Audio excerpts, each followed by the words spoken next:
Marcus Chen had always prided himself on his ability to navigate awkward diplomatic situations.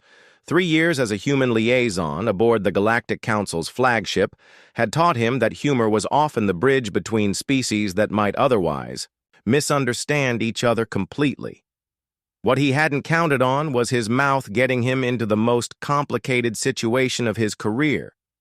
It started innocuously enough. The Valdorian delegation had just finished presenting their proposal for a new trade agreement, and Marcus found himself chatting with Zarath, their lead negotiator.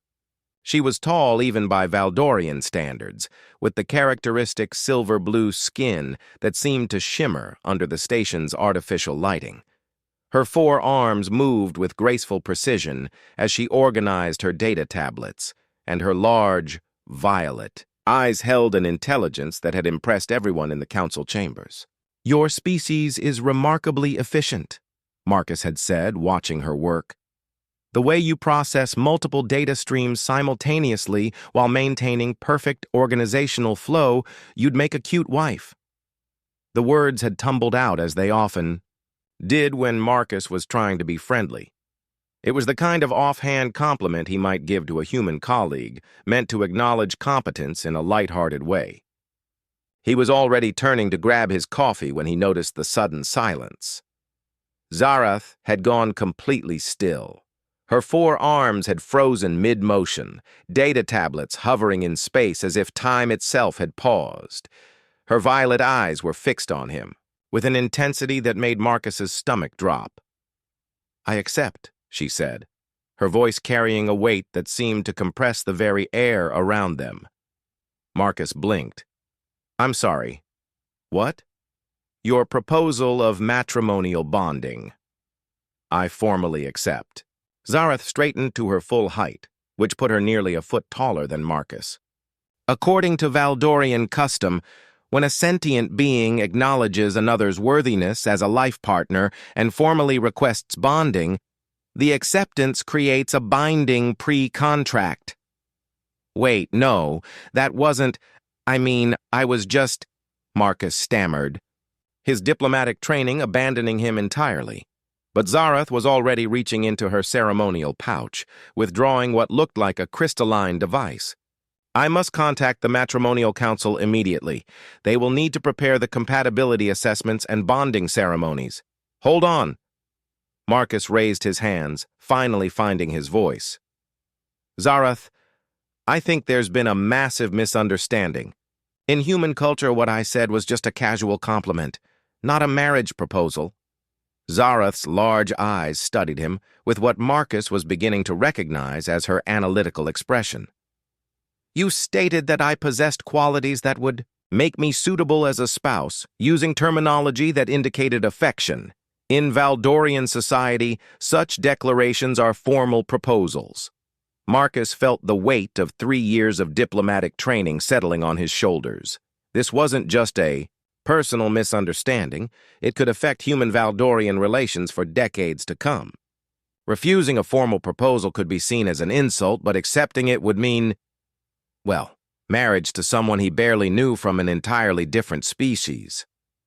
"Zarath," he said carefully, "what exactly does marriage mean in Valdorian culture?" She tilted her head, considering. "A bonded pair shares resources, knowledge, and life experiences. They support each other's endeavors and combine their strengths for mutual benefit.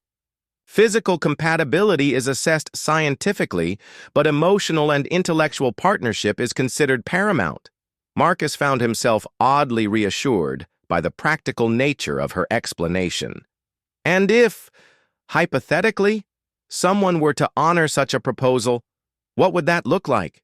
"The bonding process takes approximately 1 standard galactic year," Zarath explained. "During this time, partners undergo compatibility testing, resource-sharing negotiations, and cultural integration protocols.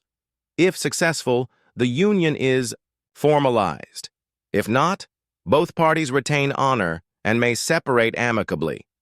"It's basically a very thorough dating process," Marcus murmured to himself. "I am unfamiliar with the term dating, but your description suggests understanding," Zarath said. She paused, her expression softening slightly.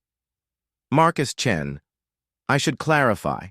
I found your proposal unexpected but not unwelcome. Your species has shown remarkable adaptability and emotional intelligence. These are highly valued traits among my people. Marcus stared at her, realizing that somehow, in the space of 5 minutes, he had gone from making small talk to negotiating the terms of an interspecies relationship. The responsible thing would be to politely decline and explain the cultural misunderstanding. Instead, he heard himself saying, "What kind of compatibility tests?" Zarath's expression brightened, literally, as her skin's shimmer intensified. Intellectual challenges, resource management scenarios, conflict resolution simulations, and yes, biological compatibility assessments. Very thorough. And if we're incompatible? Then we part as honored friends, and you will have gained deep insight into Valdorian culture while I learn about human social dynamics. Your Galactic Council would likely consider it excellent diplomatic work. Marcus looked at this brilliant, composed alien woman who had just turned his casual comment into a year-long cultural exchange program disguised as courtship. He thought about his quiet apartment back on Earth, his predictable routine, his safe career track.